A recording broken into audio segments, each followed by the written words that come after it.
Hello दोस्तों, मैं आपका गाइड आपका दोस्त अनुराग पांडे और आप देख रहे हैं हमारा YouTube channel UP PCS 2021 pre 24 अक्टूबर को होने वाला है। अंतिम समय बचा है, करीब 12 दिन मान के चलते हैं। अब इस 12 दिन में भाग दौड़ मची है कि तैयारी कितनी जल्दी कर लें, कितनी अच्छी कर लें।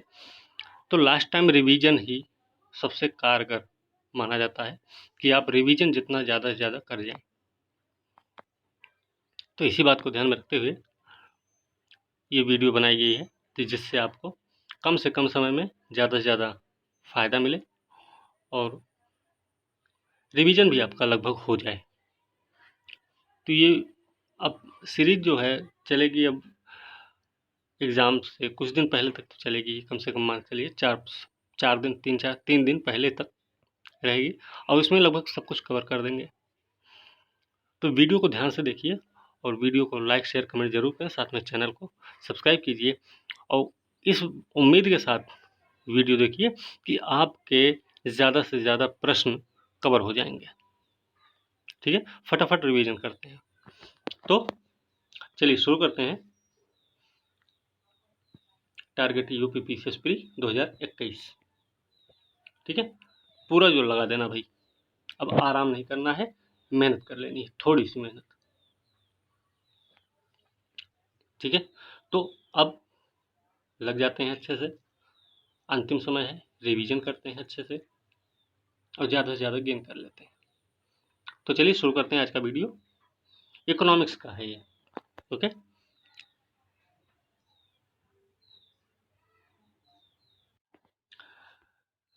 रोजगार, बेरोजगारी और कल्याण योजनाएं। रोजगार क्या होता है? किसी देश में कार्य कर सकने की जो उम्र होती है, प्रश्न पूछा जाता है कार्य कर सकने की आयु क्या है? 15 से 65 साल पूछी जाती है भाई, याद रखना, 15 से 65 वर्ष वाले सभी व्यक्तियों को संयुक्त रूप से उस देश की श्रम शक्ति कहा जाता है। 15 से 65 साल की उम्र वाले जो भी लोग हैं उन सबको एक साथ मिला के श्रम शक्ति बोला जाता है। वो किसी भी देश का हो सकता है, या किसी क्षेत्र का हो सकता है, किसी भी समुदाय का हो सकता है। ठीक है, नॉर्मल माना जाता है रोजगार कि भैया 273 दिन तक 8 घंटा ड्यूटी मिले, नौकरी मिले, तो वो पूर्ण रोजगार की स्थिति में आता है। कि 273 दिन 8 घंटा आपको अगर ड्यूटी मिल रही, काम मिल रहा है, तो ये पूरी तरह रोजगार की स्थिति में आएगा। तो बेरोजगार क्या होता भाई? बेरोजगार है कार्य करने की क्षमता व इच्छा कर रखने वाले व्यक्ति जो प्रचलित मजदूरी पर कार्य हेतु प्रस्तुत होते हैं। मतलब कार्य करने की जिसके पास क्षमता है और इच्छा भी रखते हैं, वो प्रचलित मजदूरी पर कार्य हेतु प्रस्तुत होते हैं, उसे हम बोलते हैं रोजगार। ठीक है, बेरोजगार नहीं बोलेंगे वहाँ। तो ध्यान रखना चाहिए। अच्छा, बेरोजगारी जो होती है, बेरोजगारी का स्वरूप क्या होता है? बेरोजगारी कई तरीके की होती है। चक्रीय बेरोजगारी भी होती है, इकोनॉमिक्स में हमने पढ़ाया भी आप लोगों को। घर्षण जनित भी होती है, संरचनात्मक होती है, मौसमी होती है। कहीं पर एक काम छोड़ के दूसरा काम कोई पकड़ रहा है, कहीं पर एक ही काम में कई सारे लोग लगे लेकिन उनका कोई बेनिफिट नहीं है, उनका कोई उत्पादन में योगदान नहीं है। तो इस तरीके की चक्रीय बेरोजगारी है ना। तो ये सारी बेरोजगारी के तरीके हैं। तो चक्रीय बेरोजगारी क्या है भाई? मंदी के कारण मांग में जब कमी हो जाए और फिर से मांग में वृद्धि हो जाए। मांग में जब कमी होगी, मंदी का दौर होगा, मांग में कमी होगी तो बेरोजगारी आएगी। लेकिन फिर जब मांग में वृद्धि हुई तो फिर बेरोजगारी समाप्त भी हो जाती है। यह होती है चक्रीय बेरोजगारी। विकसित देशों में ऐसी स्थिति देखी जा सकती है, विकसित देशों में ऐसी स्थिति देखी जा सकती है। तो घर्षण जनित बेरोजगारी क्या होती है? घर्षण जनित बेरोजगारी है कि एक रोजगार छूट जाए और दूसरे रोजगार के प्राप्त होने के बीच की जो अवधि होती है, एक रोजगार छूटा दूसरा रोजगार पकड़ने के बीच में जो अवधि होती है, उसी को घर्षण जनित बेरोजगारी बोलते हैं। इसमें क्या होता है कि तकनीक आदि में परिवर्तन के कारण नौकरियों में जो छटनी होती है ना, वो भी इसी चक्रीय घर्षण जनित बेरोजगारी के अंतर्गत आती है। आगे है संरचनात्मक बेरोजगारी, कि कौशल के अभाव की स्थिति में जो उत्पन्न होती है। कौशल के अभाव में ध्यान रखना, कौशल के अभाव में उत्पन्न होती है, उसी को बोलते हैं संरचनात्मक बेरोजगारी। ये विकसित और विकासशील दोनों देशों में पाई जाती है। भारत में इसका उच्च स्तर पाया जाता है, भारत में इसका उच्च स्तर है। फिर मौसमी बेरोजगारी होती है। कृषि क्षेत्र में देख सकते हैं हम, कृषि क्षेत्र में ये होता है कि जैसे धान के रोपने का समय आया, धान के काटने का समय, गेहूँ के काटने का समय आया, तो लोग काम मिल जाता है काम, लेकिन जैसे ये सारा समय समाप्त होता है फिर काम नहीं मिलता है, तो वो खाली हो जाते हैं। ठीक है, यही है मौसमी बेरोजगारी। तो विकसित विकासशील देशों में सामान्य स्थिति होती है। फिर प्रच्छन्न बेरोजगारी क्या होती है भाई, कि किसी कार्य में आवश्यकता से अधिक लगे हुए लोगों को तकनीकी रूप से बेरोजगार माना जाता है। मतलब आवश्यकता है 2 लोगों की, लगे हैं 8 लोग, तो 6 लोग जो हैं उनका उत्पादन में कोई योगदान तो है नहीं, सिर्फ लगे हैं, तो वही है प्रच्छन्न बेरोजगारी। तो कई बार प्रश्न पूछे जाते हैं, ध्यान रखना इसका। मतलब कि जिस व्यक्ति की सीमांत उपयोगिता 0 होती है वही स्थिति होती है प्रच्छन्न बेरोजगारी। अच्छा, भारत में बेरोजगारी की माप कुछ अलग है, कैसी है? 3 विधियों से भारत में बेरोजगारी 3 विधियों से मापी जाती है। कैसे कहते हैं? एक सामान्य स्थिति होती है कि भैया 183 दिन तक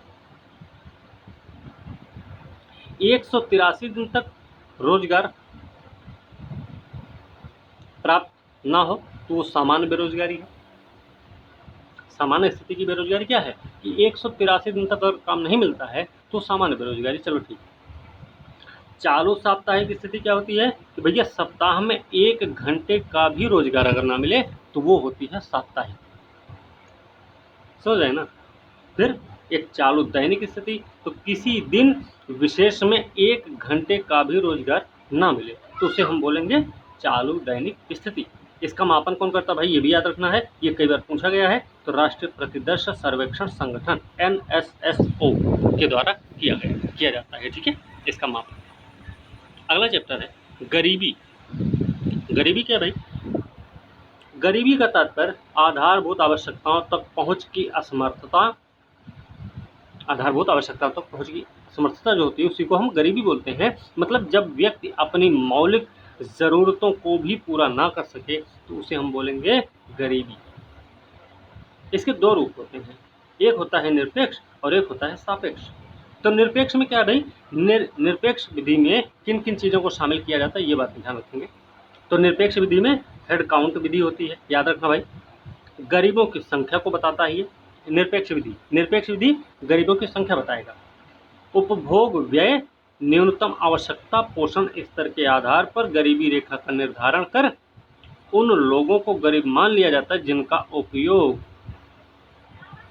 उपभोग व्यय गरीबी रेखा से नीचे होता है। तो निरपेक्ष क्या है भाई, हेड काउंट विधि होती है, मतलब गरीबों की संख्या बताएगा, याद रखना है।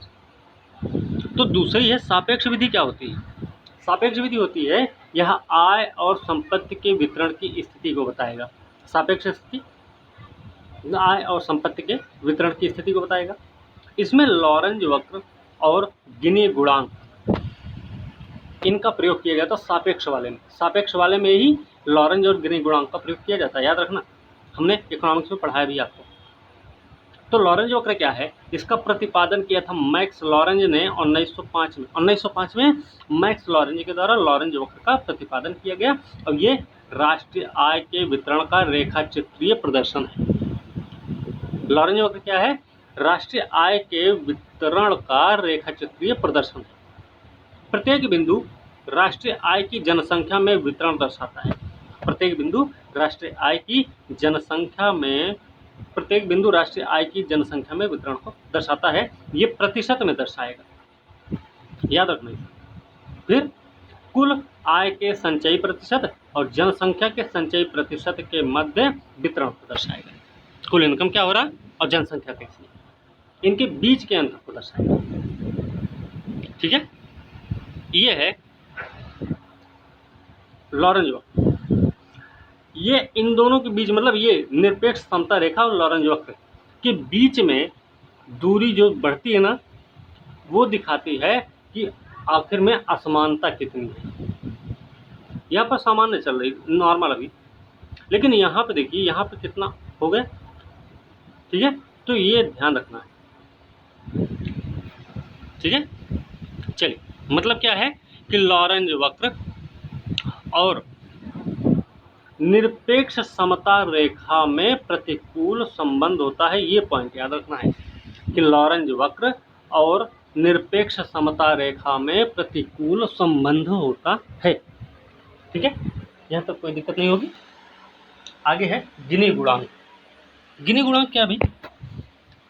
गिनी गुणांक है, इसका प्रतिपादन किया था कोरेडो गिनी ने। कोरेडो गिनी ने 1912 में किया है। क्या है?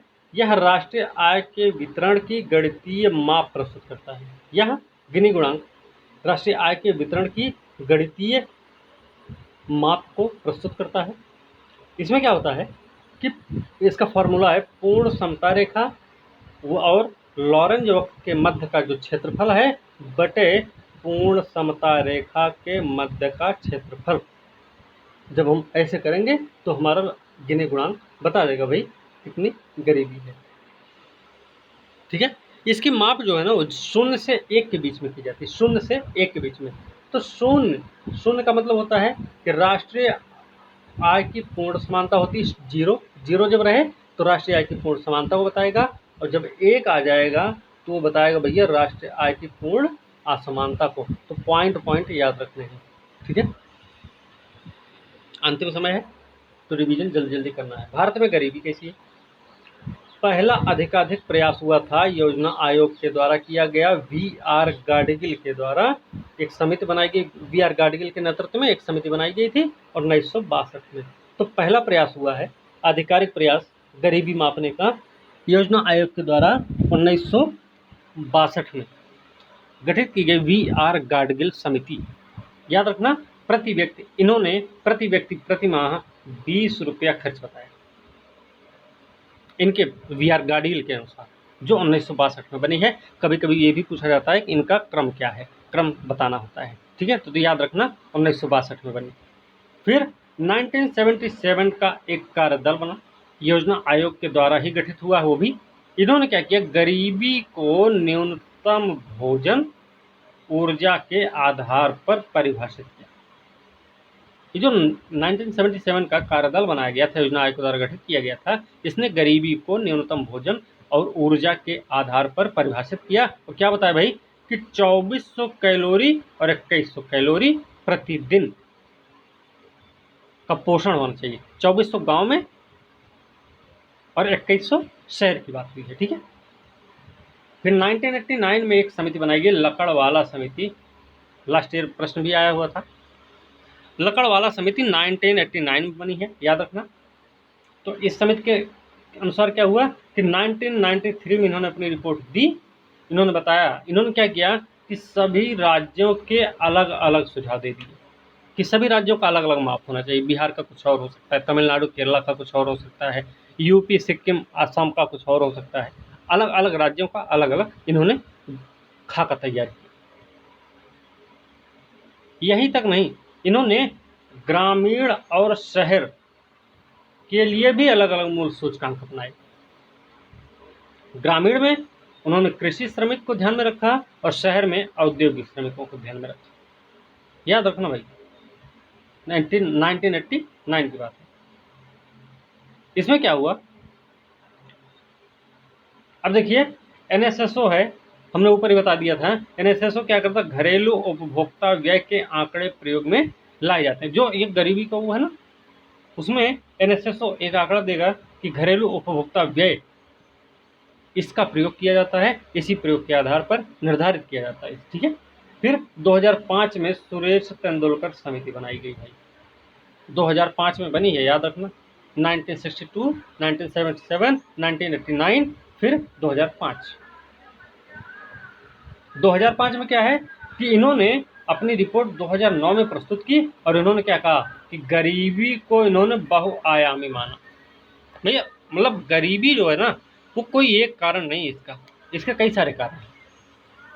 मतलब कौन कौन से कारण इन्होंने बताए, बहुआयामी बोला तो कहा खाद्य, शिक्षा और स्वास्थ्य, इन तीनों आधारों पर इन्होंने निश्चित किया। और उन्होंने कहा कि 30 दिनों की याददाश्त अवधि के भीतर के उपभोग व्यय के स्थान पर इन्होंने एमआरपी का यूज किया। एमआरपी मतलब mixed reference period, mixed reference period को अपनाया। हो सकता है ऑप्शन में पूछ लिया जाए मिक्स्ड रेफरेंस पीरियड को किसने अपनाया यूआरपी की जगह, तो आपको पता होना चाहिए सुरेश तेंदुलकर समिति की सिफारिश पर। क्या था इसमें, ये एमआरपी क्या भाई, इसमें 5 मदों को शामिल किया गया। 5 मदें कौन कौन सी है, कपड़ा, जूता चप्पल, शिक्षा, टिकाऊ वस्तु, संस्थागत स्वास्थ्य व्यय।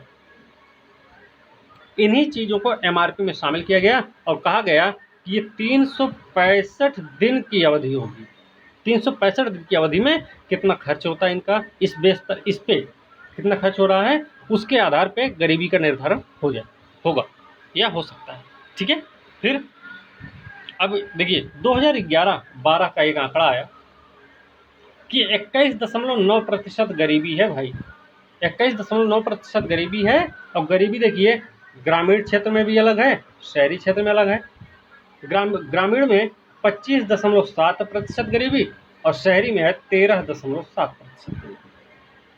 इनका आंकड़ा था 816 रुपया प्रति व्यक्ति प्रति माह, मतलब 27 रुपया 20 पैसा प्रतिदिन अगर कोई ग्रामीण व्यक्ति कमा रहा है तो गरीबी रेखा से नीचे नहीं है। 27 रुपये 20 पैसा अगर कमा रहा है तो। दूसरा आंकड़ा, ये तो गांव के लिए हो गया। दूसरा था 1000 रुपया प्रति व्यक्ति प्रति माह या फिर 33.3 रुपए शहरी व्यक्ति अगर कमा रहा तो भी वो गरीब नहीं है। उस समय आंकड़ा आया था कि सबसे ज्यादा गरीबी कहां पर है, तो सबसे ज्यादा गरीबी छत्तीसगढ़ में है। और इस बार का भी आंकड़ा है कि सबसे ज्यादा गरीबी छत्तीसगढ़ में ही है। याद रखना इसको, इस बार का भी आंकड़ा यही है, यही बता रहा है छत्तीसगढ़ में सबसे ज्यादा गरीबी है। प्रतिशत के हिसाब से बता रहे हैं, जनसंख्या का नहीं।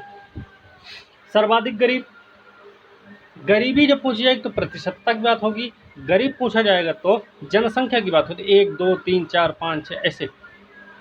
ठीक है, तो ये सबसे ज्यादा उत्तर प्रदेश में थी। न्यूनतम गरीबी अंडमान निकोबार में 1% और गोवा में।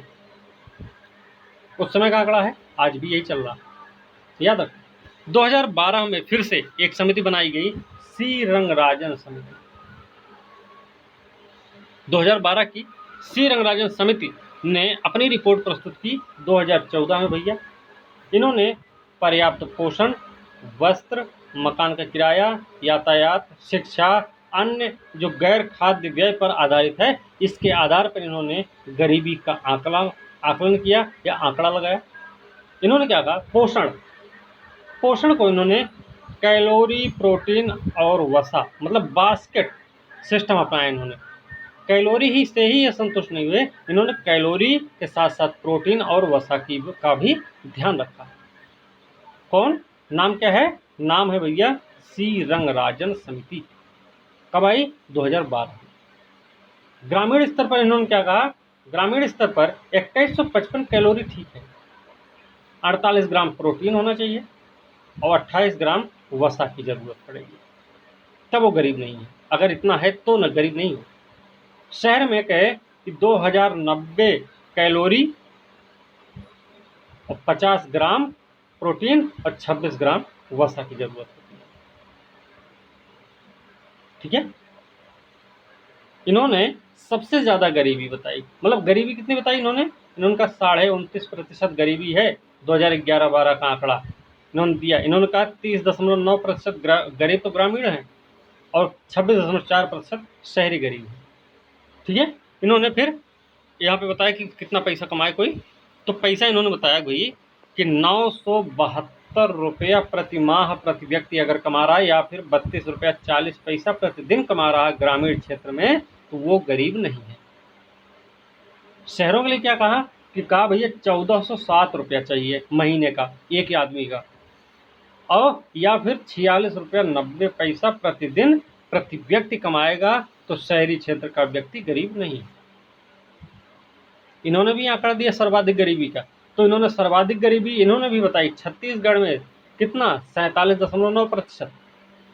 सर्वाधिक गरीब इन्होंने भी उत्तर प्रदेश में बताया 809.1 लाख।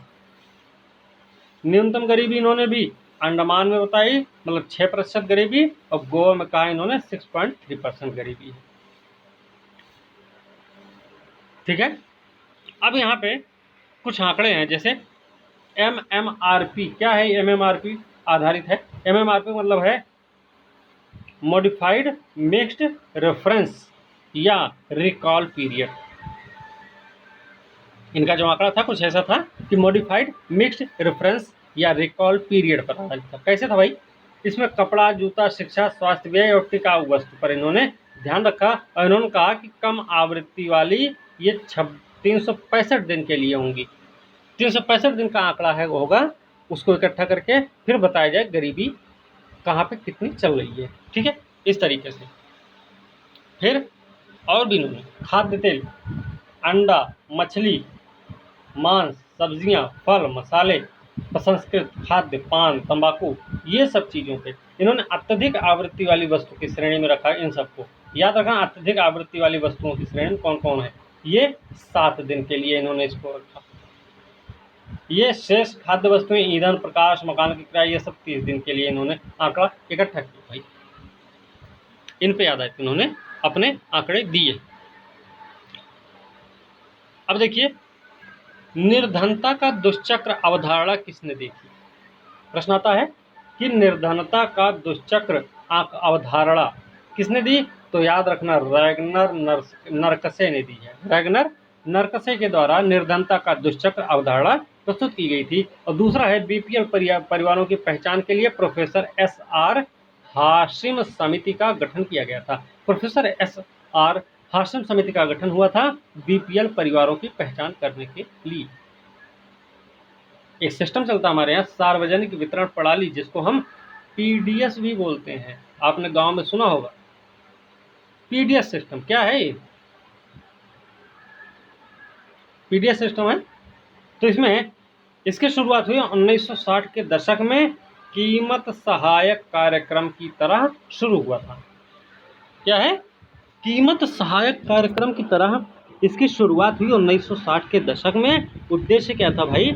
उद्देश्य था कि सब्सिडाइज्ड कीमत पर आवश्यक वस्तु प्रदान करना। सब्सिडाइज्ड कीमत पर आवश्यक वस्तु प्रदान करना। और उद्देश्य भी था कि गरीबों को खाद्य सुरक्षा उपलब्ध कराई जाए।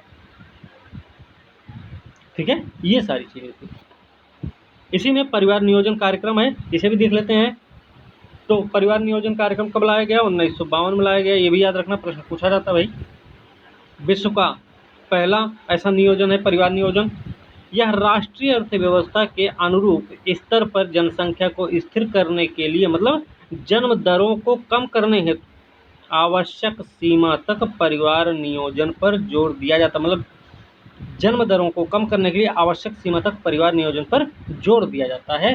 जोर देने के लिए ये योजना लाई गई, नाम है परिवार नियोजन कार्यक्रम।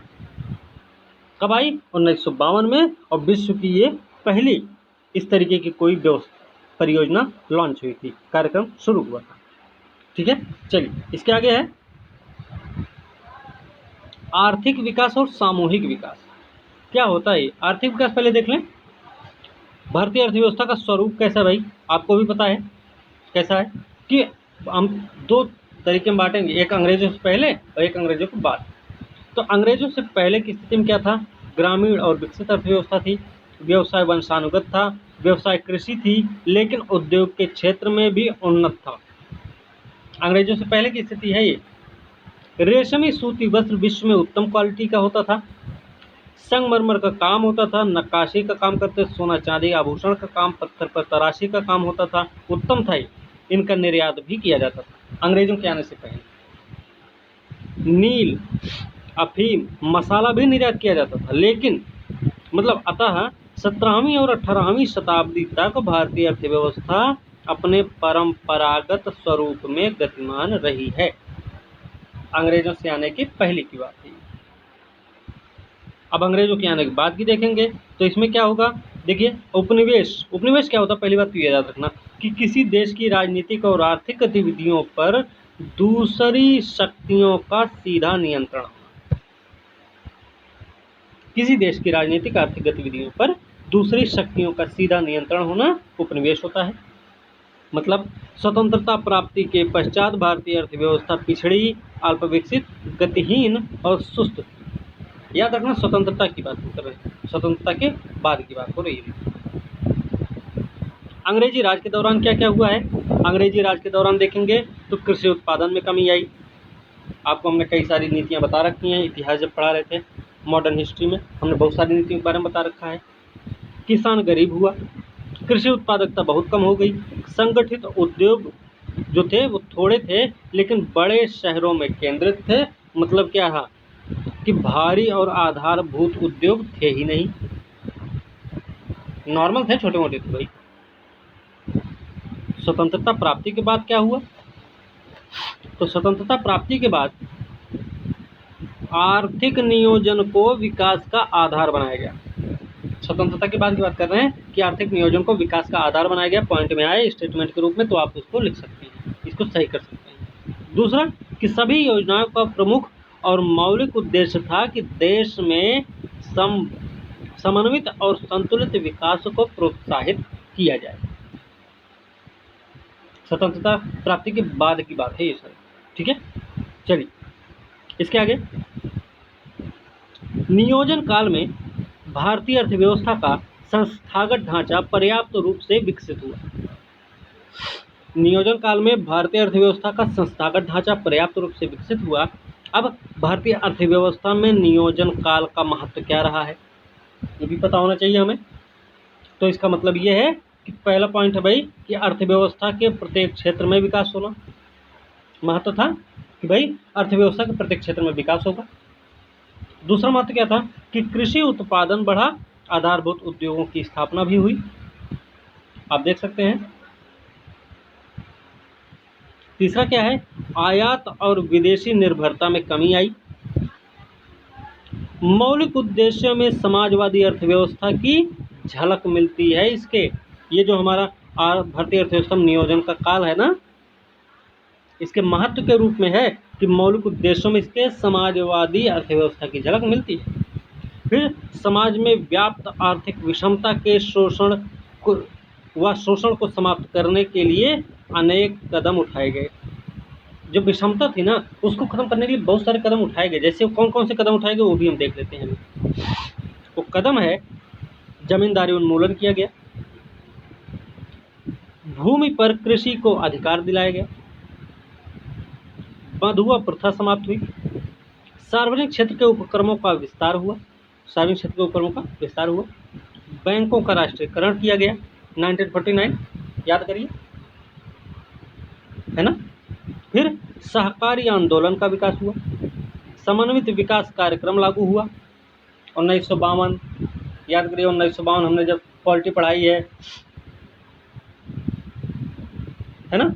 अशोक मेहता समिति से पहले जो समिति हम बताए थे उसमें हमने बताया था कि उस समिति का गठन ही किया गया था। इन दोनों ये समन्वित विकास कार्यक्रम है, इसका जो मतलब काम हुआ है उसका अध्ययन करने के लिए, ठीक है। बलवंत राय मेहता समिति की बात कर रहे हैं, ठीक है, याद रखिए। फिर किसानों की ऋण मुक्ति की घोषणा हुई, ठीक है। मतलब क्या हुआ कि कुल मिला के भैया भारतीय अर्थव्यवस्था एक विकासशील अर्थव्यवस्था है जहां पर आर्थिक विकास के समन्वित और योजनाबद्ध प्रयास जारी हैं। इसका एक निष्कर्ष हो गया, यही निष्कर्ष है इसका। विशेषता देख लेते हैं, भारतीय अर्थव्यवस्था की विशेषता क्या क्या है भाई। भारतीय अर्थव्यवस्था की विशेषता है कि प्रति व्यक्ति आय का निम्न स्तर है, प्रति व्यक्ति आय या राष्ट्रीय आय में धीमी वृद्धि है, जनसंख्या का भारी दबाव है, ये विशेषता है। गरीबी का अस्तित्व भी है, कृषि पर निर्भरता है, बेरोजगारी की अधिकता है, तकनीकी कौशल की कमी, साक्षरता का निम्न दर भी है, रूढ़िवादी परंपरावादी समाज भी विशेषता है, विकास के लिए योजना बनाना ये भी विशेषता है, योजनाओं पर व्यय ये भी एक विशेषता ही है। मतलब क्या है कि भारत अल्प विकसित देश है, या तक इन्हीं सब आधारों पर हम कह सकते हैं भारत अल्प विकसित देश है। आर्थिक विकास के निर्धारक तत्व की अगर हम बात करें तो आर्थिक विकास के निर्धारक तत्व के रूप में आर्थिक तत्व और अनार्थिक तत्व, दो तत्वों को बात करेंगे। आर्थिक तत्व की बात करें तो इसमें प्राकृतिक साधन आएगा, श्रम शक्ति, जनसंख्या आ जाएगी, पूंजी निर्माण। कभी कंफ्यूज मत होना आर्थिक तत्व और अनार्थिक तत्व के बीच में। आर्थिक तत्व में प्राकृतिक संसाधन, श्रम शक्ति, जनसंख्या, पूंजी निर्माण, तकनीकी और नवाचार, पूंजी उत्पाद अनुपात और संगठन, ये सारे क्या हैं? ये आर्थिक तत्व हैं। अनार्थिक तत्व क्या है भाई? अनार्थिक तत्व हैं सामाजिक घटक, धार्मिक घटक, राजनीतिक घटक, अंतरराष्ट्रीय घटक और वैज्ञानिक घटक। ये सारे घटक क्या हैं? अनार्थिक तत्व। ठीक है, एक वीडियो और आएगी भी, अभी 3 वीडियो, कम से कम 3 से 4 वीडियो और बनेगी इसकी, या हो सकता है 5 कर देंगे हम, 5 से 6 करेंगे कम से कम। हाँ, लेकिन ये है कि उनमें हर चीज़ को कवर करने की कोशिश की जाएगी कि सब तक पूरा का पूरा कवर रहे, उसको देखें आप, कम से कम समय में ज़्यादा से ज़्यादा लाभ मिले आपको, ये कोशिश है। तो वीडियो को भैया अच्छे से देखना है और ध्यान से देखना है, ठीक है। तो इसी के साथ अगले वीडियो के साथ अब मिलेंगे हम कल। आज ये वीडियो यहीं पे समाप्त कर रहे हैं, और वीडियो भैया अच्छी लगे तो लाइक शेयर कमेंट कीजिए, और फिर से बता दे रहे हैं ज़्यादा से ज़्यादा प्रश्न आप कवर कर जाएं, यही लक्ष्य है। इसीलिए हमने नाम भी रखा वीडियो का टारगेट यूपीपीएससी प्री 2021, 24 अक्टूबर को होने वाला एग्ज़ाम। तो भाई ध्यान से देखिए, कई सारे प्रश्न मिलेंगे आपको, बहुत सारे कॉन्सेप्ट भी मिल जाएंगे, बहुत सारे चीज़ें आपको याद हो जाएंगी, वो बहुत जल्दी याद होगी, ये भी दावा है हमारा। तो इसी के साथ आज की वीडियो हम यहीं समाप्त करेंगे, अगले वीडियो के साथ कल मिलते हैं, तब तक के लिए धन्यवाद।